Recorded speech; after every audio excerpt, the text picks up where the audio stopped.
자, 이번 단은 나머지 정리 이제 시작 한번 해보겠습니다. 자, 제목에서처럼 알 수 있겠지만 나머지 정리예요, 정리. 즉 저희가 나눗셈을 이미 배웠잖아요. 나눗셈에 나머지가 있잖아요. 근데 그 나머지에 관한 여러 가지 성질들을 배운다라고 생각하시면 돼요. 학습 목표를 보면 아시겠지만 나머지의 정리의 뜻을 이해하고 이를 활용하여 문제를 해결할 수 있다. 즉 저희가 나머지에 관한 여러 가지 성질을 배운다라고 생각하시면 돼요. 자, 한번 시작을 해보겠습니다. 생각 열기를 한번 볼게요. 다항식을 1차식으로 나누었을 때 나머지를 알아보려고 한다 라고 했습니다. 그럼 우리가 기존에 x 플러스 1로 이렇게 나눠 봤잖아요. 그죠? 그래서 우리가 검산식을 세웠죠. 그래서 우리가 이 식을 잘 정리를 해보면 2x제곱 플러스 x 마이너스 3이 있을 것이고요. 그죠? 얘는 그 다음에 x 플러스 1로 나눌 것이니까 몫이 있겠죠. 그걸 qx라고 한번 해보겠습니다. qx 플러스 나머지. 자, 일단은 저희가 성질 중에 배운 것 중에 하나가 뭡니까?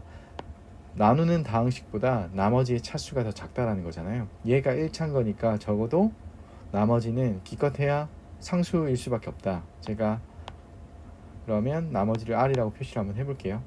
되겠죠? 그러면 2x제곱 플러스 x 마이너스 3은 x 플러스 1 곱하기 qx 플러스 r이다. 결국에는 이거 구하면 되는 거잖아요. 그죠? 우리가 지금 전 시간에 뭘 배웠냐면 항등식을 배웠습니다. 항등식.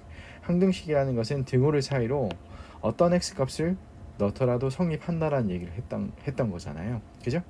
그러면 우리가 지금 보면 여기에 이 qx라는 것 자체는 필요 없는 애죠. 그죠?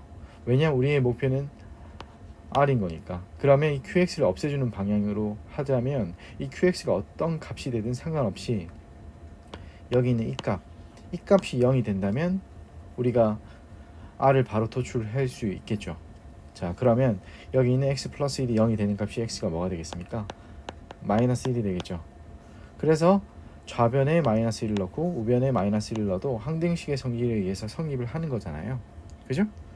자, 그래서 우리는 넣어보면 어떻게 돼요? 좌변에 마이너스 1을 넣으면 2 마이너스 1 마이너스 3이 되고요. 우변에 마이너스 1을 넣으면 여기가 0이 되는 거니까 어차피 사라지고 여기도 0이 되는 거니까 0과 곱해지는 거니까 사라지고 그러면 상수 r밖에 안 남죠. 그럼 r이라는 것은 어떻게 돼요? 2 빼기 1 빼기 3인 거니까 결국에는 마이너스 2가 되겠죠. 그죠? 그러면 지금 문제의 생각열기 2번에서는 f-1의 값을 구하여 1값과 비교해보자 라고 했습니다. f-1의 값을 구하여. 그러면 f-1이라는 것은 x 대신 마이너스 1을 넣으면 되는 거잖아요. 그럼 우리가 했던 2 마이너스 1 마이너스 3이랑 어때요? 같죠? f-1이라는 것은. 그죠? 이건 아까 뭐였습니까? r이죠. 그죠? 그래서 우리가 이제 이것을 조금 정리를 한번 해보자면, 자, 정리를 한번 해보자면 다항식 fx를 1차식 x 마이너스 알파로 나눴을 때 몫을 qx 나머지 r이라 하면 이게 성립한다는 건 했죠. 그죠? 그럴 때 이 r이라는 것은 보시면 이 qx를 없애주는 방향으로 x 대신 얼마? 알파를 대입하면 좌변은 뭐가 됩니까? f 알파가 되는 거고요. 우변은 그죠? qx가 앞에 알파 값이 모르더라도 x 마이너스 알파가 0이 되는 거니까 우변은 r이 살아남죠. 그래서 r이라는 것은 f 알파다라는 얘기를 여기서 할 수 있는 겁니다. 됐죠? 이거를 우리가 나머지 정리라고 얘기를 할 겁니다. 자, 나머지 정리라는 것은 fx를 x-알파로 나누었을 때 나머지를 r이라고 하면 r은 f 알파다. 자, 이거는 사실 우리가 외우는 게 아니죠. 왜냐하면 우리가 이해를 하셔야 하는 겁니다. 이해를 한다는 건 간단하게 이렇다는 거예요. 우리가 지금 검산식을 알고 있는 거잖아요. 나눗셈인 거니까. 얘가 몇 차예요? 1차죠. 1차인 거니까 나머지는 당연히 상수죠. 그러면 내가 검산식에 의해서 뭘 없애주는 거예요? qx를 없애주는 방향으로 하다 보니까 항등식 성질에 의해서 좌변은 f알파가 살아남고요. 우변은 r이라는 게 살아남는다는 거야. 그렇죠. 그래서 항등식의 성질에 의해서 f알파는 r이 된다라는 얘기를 그대로 할 수 있는 겁니다. 그래서 우리가 이거를 좀 편하게 정리를 할 수 있다는 겁니다. 뭐냐면 문제 1번 같은 경우도 1차식으로 나누었을 때 다음 그러면 이 값이 각각 뭐가 되는 값? 0이 되는 값을 여기에 대입을 하면 그게 바로 뭐다? 나머지다 라는 얘기를 손쉽게 할 수 있다는 겁니다. 그죠? 그래서 나머지 정리라는 건 특별한 건 아니고요. 우리가 이미 기존에 알았던 이 검산식을 조금 응용한 거다라고 생각하시면 돼요. 자, 넘어갈게요. 자, 이번에는 1차식을 조금 이 사람이 복잡하게 놨어요. 함께 하기를 볼게요. ax 플러스 b로 놨다라고 얘기를 했어요. ax 플러스 b. 그때 몫을 qx 나머지를 r이라고 하면 그럼 얘는 이렇게 되는 거잖아요. 그죠? 그러면 얘는 a 곱하기 뭘로 볼 수 있을까요? a 곱하기 분배가 되는 거니까 곱해서 ax 플러스 b가 되려면 a분의 b가 되겠죠. 그죠? 이 등식은 x에 대한 항등식으로 양변에 얼마를 대면 되겠어요? 그죠? x 플러스 a분의 b 이 값 자체가 0이 되는 값을 넣으면 되는 거니까 x 대신에 마이너스 a분의 b를 넣어주시면 결국에는 여기서 살아남는 거는 얘가 없어지는 거잖아요. 그죠? 얘가 0이 되는 거. 여기 r만 살아남고 여기는 x 대신 뭘 넣으면 돼요? 마이너스 a분의 b만 넣어주면 되는 거니까 결국에는 f 마이너스 a분의 b랑 같아진다 라는 얘기를 할 수 있겠죠. 그죠? 이게 바로 항등식의 정리입니다.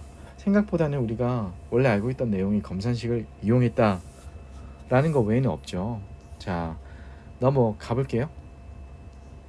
예제 1번 같은 거는 응용한 문제인데요. 한번 읽어보겠습니다.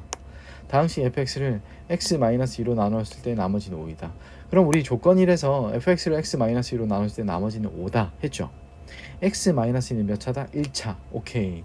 1차라는 것은 나머지 정의를 적을 수 있으니까 나누는 수가 0이 되는 x값을 대입한 게 바로 나머지다. 그러면 x 대신에 1을 넣으면 f2는 5다. 이게 바로 나머지 정의입니다. 그죠?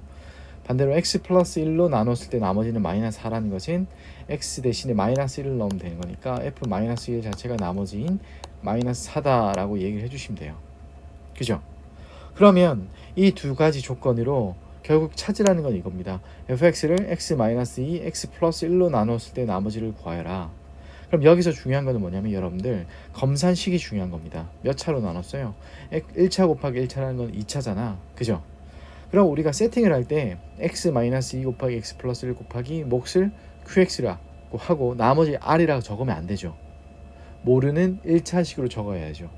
왜냐하면 ax 플러스 b는 1차가 될 수도 있고 상수가 될 수 있는 거니까 어쨌든 기껏해야 2차로 나누었을 때는 나머지 성질에 의해서 나머지는 1차가 될 수밖에 없죠. 기껏해야. 그래서 우리가 모르는 1차에 대해서 세팅하는 방법은 보통 중학교 때 ax 플러스 b라고 했습니다. 그죠? 이렇게 됐어요. 그러면 넣어주면 여기서 0이 되는 값이 두 개가 있겠죠. 얘가 0이 되려면 x 대신에 1을 넣어주면 되고 얘가 0이 되려면 x 대신에 마이너스 1을 넣어주면 되는 거잖아요. 그죠? 그래서 아까 기존에 했던 f2는 5, f-1은 마이너스 4라는 이 조건을 통해서 항등식이니까 대입을 해주는 거예요. 자, 그럼 여기 x 대신에 1을 넣고 여기 x 대신에 1을 넣으면 어쨌든 얘는 사라지는 거잖아요. 그죠? 그럼 여기서 x 대신에 1을 넣은 어떻게 돼요? 2a 플러스 b가 오변으로 살아남고요. 그 값이 얼마라고 돼 있어요? 문제에서. 그죠? 그 값은 5라고 돼 있잖아요. 그래서 2a 플러스 b는 5. 그럼 그와 비슷하게 이번에는 마이너스 1은 마이너스 4 했으니까 f 대신에 x 대신에 마이너스 1을 넣고 여기에 마이너스 1을 넣는 거니까 없어지죠. 그럼 여기에 마이너스 1을 넣은 거니까 마이너스 a 플러스 b는 얼마다? 마이너스 4다. 왜? f 마이너스 1이라는 거는 마이너스 4라는 조건이 여기 있으니까. 그죠? 그래서 이 두 가지 조건을 어떻게 하면 돼요? 우리 중3 때 배운 연립 방정식에 의해서 풀면 되겠죠? 어떻게 하면 되겠습니까? 여기 플러스 b가 있는 거니까 그러면 여기서 이 식을 빼면 되겠죠? 그러면 2a 플러스 b는 5와 마이너스 a 플러스 b는 마이너스 4인데 이거를 빼면 마이너스 a는 플러스 a가 되니까 3a가 될 것이고 없어지고 마이너스 4는 플러스 4가 되는 거니까 얘는 9가 되겠죠. 그래서 a는 얼마야? 3이죠. a는 3. 이런 식으로 적어줄 수 있겠죠. 그래서 a가 3이면 b는 얼마다? 대입하면 되는 거니까 아까 2a 플러스 b가 5였으니까 a 대신에 3을 넣으면 6 플러스 b는 5니까 b는 마이너스 1이다. 그럼 우리가 아까 뭐였죠? 나머지를 ax 플러스 b로 놨으니까 a 대신에 3을 넣고 b 대신에 마이너스 1을 넣으면 되는 거니까 그죠? 그럼 나머지 r이라는 것은 얼마가 돼요? 3x 마이너스 1이다. 이렇게 적어주면 되죠. 간단하겠죠?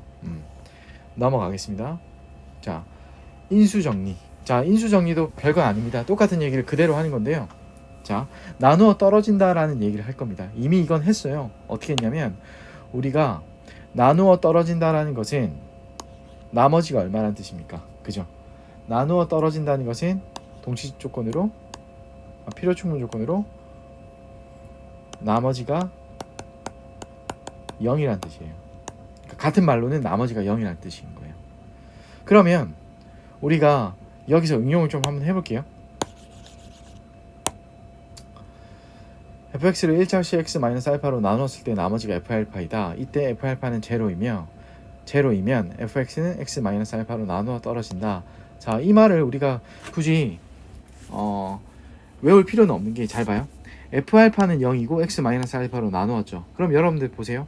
fx라는 거는 x-알파로 나누면 검산식이 어떻게 됐어요? x-알파 qx 1차니까 나머지가 상수 r이 되겠죠.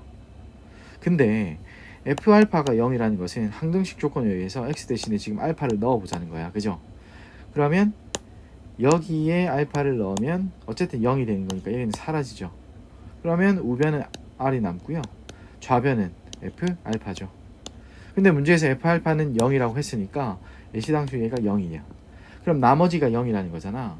그러면 여기 있는 제가 정리했던 첫 번째 세웠던 이 식을 정리하면 r 대신에 0을 넣어주면 결국 fx라는 거는 x-알파 곱하기 qx 0은 쓸 필요 없잖아요.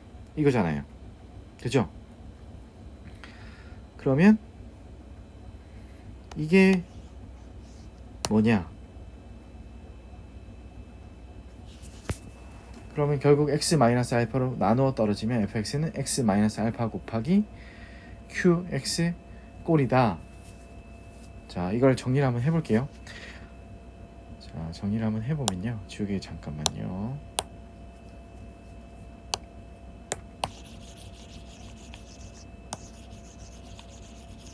자, 그럼 임수 정리는 뭐냐? 자, 다항식 fx에 대해서 f알파가 제로다 하면 뭐였어요? 그치? 나머지가 0이었죠? 그럼 fx는 1차식 x-로 알파로 나누어 떨어진다. 그죠? 왜? 아까 나머지가 0이라는 얘기를 증명했으니까. 그와 반대로 1차식 x-알파가 나누어 떨어지면 나누어 떨어진다는 거니까 나머지가 0이라는 뜻이니까 fx는 x-알파 곱하기 qx로 표현할 수 있겠죠. 그럴 때 항등식 조건에 의해서 양변에 알파를 넣어주면 f알파는 제로가 된다. 이미 알고 있던 내용입니다. 뭐냐면 우리는 이거는 나누어 떨어진다라는 얘기를 알고 있었으면, 그죠? 그래서 이게 인수정리라고 얘기를 해요.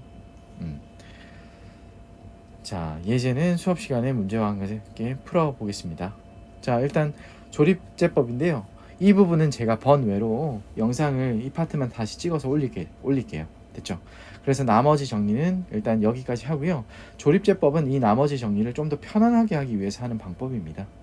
쉽게 말하면 나눗셈을 검산식으로 표현할 때 편하게 나눗셈을 하는 방법이라고 생각을 하시면 돼요. 자, 여기까지 하겠습니다. 고생